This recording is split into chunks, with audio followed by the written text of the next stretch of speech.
Greetings. How's everybody doing today? Sorry for the slight delay. Had to go to my alternate studio. As you can see, I'm just kicking back and relaxing today. Hoo-wee. Okay. Now that we got all that set up, this is Doc Ock coming to you at noon and 9, or today, actually, a little bit after noon. Let's see what we got here for a proverb today. Huh. Yeah, here's a good one here. It is Mr. Old Man Monkey who marries Mrs. Old Woman Monkey. It's Mr. Old Man Monkey who marries Mrs. Old Woman Monkey. Now, that's an interesting one there. That's an Ashanti proverb. Ashanti proverb for today. And let's see what we got for a poem today. Now, I meant to read one yesterday, but I read the wrong one. So let me see if I can find the right one. Let's see. I think yesterday we read Bird's Word.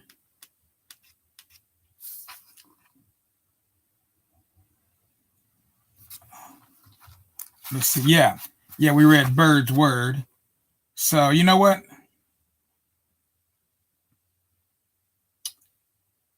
Today we're going to read this one, number 73. Blessed are those who struggle. Because we're going through a lot of strugglation right now. We got personal struggles, we got national struggles, we even got some global struggles dealing with these this global warming, etc. So let's see what did let's see. Here we go here. Let's see what the last poets had to say about struggle. Oh, shucks. This thing ain't even on. Shoot. Okay. Thought I had that turned on. Oh, I forgot to press the other button. Okay. Let me see. Press it there. Okay, there we go. Now, it'll take me a little while to get adjusted to this new studio setting here. We're going to be broadcasting from this setting for, the next few weeks maybe or so. We'll be doing this. So let's get with it. See if I can see this first of all. Okay, yeah, I'm still. Make sure I'm in the frame. All right, so blessed are those who struggle. Blessed are those who struggle. Oppression is worse than the grave. Better to die for a noble cause than to live and die a slave. Blessed are those who courted death, who offer their lives to give, who dared to rebel rather than serve, to die so that we might live. Blessed are those who took up arms and dared to face our foes, Nat Turner, Vesey, Gabriel, and Q, to mention a few names we know. Blessed are the memories of those who were there at the Harper's Ferry raid. Strong were their hearts, noble their cause, and great was the price they paid. Blessed are the voices of those who stood up and cried out, Black Lives Matter. Douglas and Garvey and Sojourner Truth, Du Bois and Drew Ali. Blessed are the giants that we have loved and lost to the bullet sting, like Malcolm and Medgar and the Panthers who fell, and Martin Luther. And blessed are the bodies of those who were hung from the limbs of the sick tree, who found end to their hope at the end of a rope, because they dared to attempt to be free. Up through the years, we've continued this fight, our liberty to attain, and though we have faced insurmountable odds, yet the will to resist remains. Blessed are the spirits of those who have died in the prisons all over this land, who committed one sin. They stood up like men and got iced for just being a man. Blessed all you who will join with us now in this struggle of life and death, so that freedom, peace, and justice as well will be more than a word to the offspring that we have left. That's the last poets, and that was Suleiman El Hadi. Okay, Suleiman El Hadi, poem for the day. So moving right along, we're actually going to read about one of these people from a different country. Her name is Mekatalili, Menza, excuse me. Mekatilili Menza. You can order this book too online from us, exclusive source. All right, and let's see. We're going to skip here. I'm going to skip that part right there, and we're going to go on to, where's my timer at? There we go. Chapter 1, Kaya Giriyama. Now, you all have heard, if you listen to Bob Marley, you might have heard him talk about Kaya Man, Kaya Man. You know, and he talks about Kaya. And you probably thought that was another word for reefer because you didn't know what it was, and you figured that's all Bob Marley was ever talking about was reefer. Well, not true. Kaya is a sacred place. It's a sacred place in the woods, in the forest, that people go to get in touch with the ancestors and the spirits of the forest. Okay, so it's a place, not a quote unquote a thing. It's a place. Kaya Giriyama. Long ago, there was a prophetess called Mipoho. She lived in Kenya near the coast of the Indian Ocean. Mipoho prophesied many things. She prophesied the coming of the white man to Africa, as a matter of fact. She said that some big white butterflies would come from the ocean and would bring with them many changes, good and bad. Mipoho also prophesied that a girl would be born in Kaya Giriyama who would become a great leader. She would bring victory to the Giriyama against a powerful enemy. Around the year 1870, this girl was born. Her name was Mekatilili Menza. From the time she was a little girl, Mekatilili wondered about everything and always asked questions. One day, she was sitting outside her grandmother's house, watching her grind millet into flour. "Grandmother, have you always lived here in the Kaya?" she asked her. "Yes, my," replied her grandmother. "I was born here." "And was your mother also born here?" "Yes, our people have been here for a long time, but we have not always been here," said her grandmother. "We came from Singwaya, a place far in the north.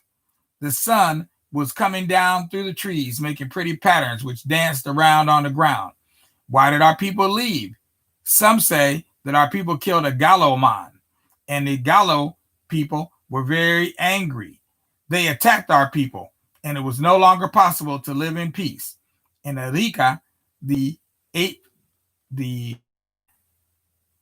age set at that time was called Amwendo, the going, because that was the time of going south to new lands.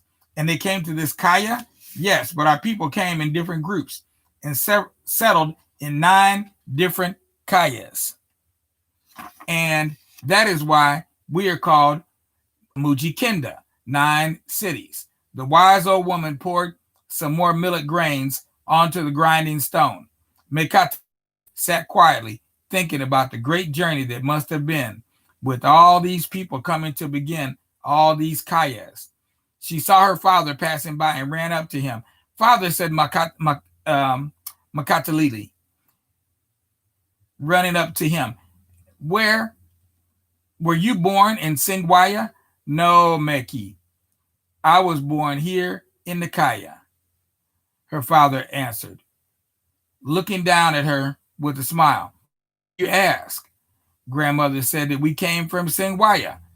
Our ancestors did, but that was a long time ago. Our people have been here in the Kaya for many generations.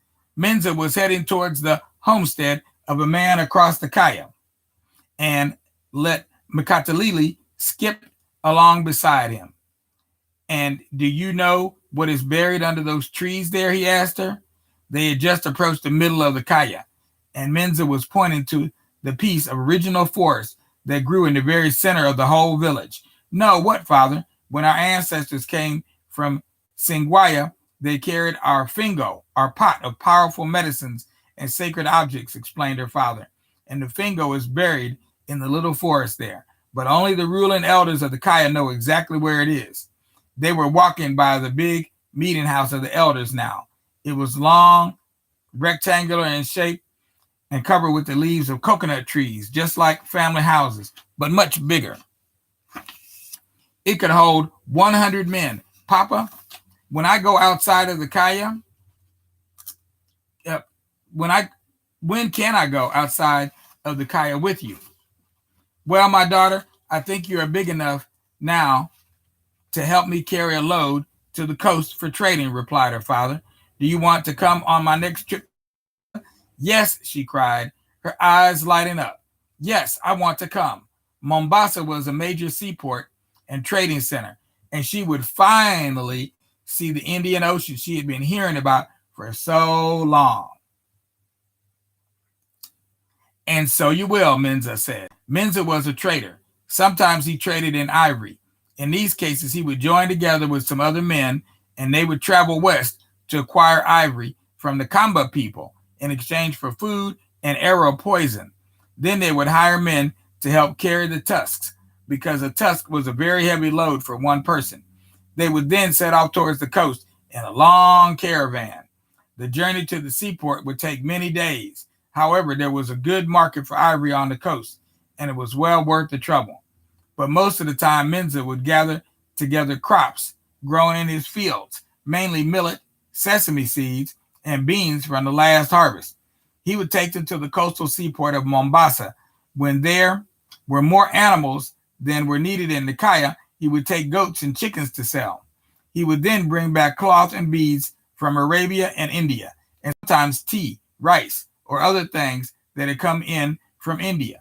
Soon afterwards, Menza was getting ready to travel to Mombasa. The family had had a good harvest that year, and he wanted to trade the surplus millet for beads and cloth from Arabia. And this time, he would take his daughter with him to help carry the loads. So we're going to stop right there. Yeah, we'll stop right there. It looks like a good place. And we'll pick this up tomorrow. The story of Mekatilili Menza, one of Africa's many unsung female heroines. So tune in tomorrow, and we'll continue the story of Mekatilili Menza.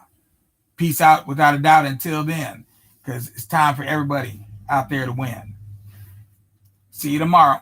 Doc Ock signing off.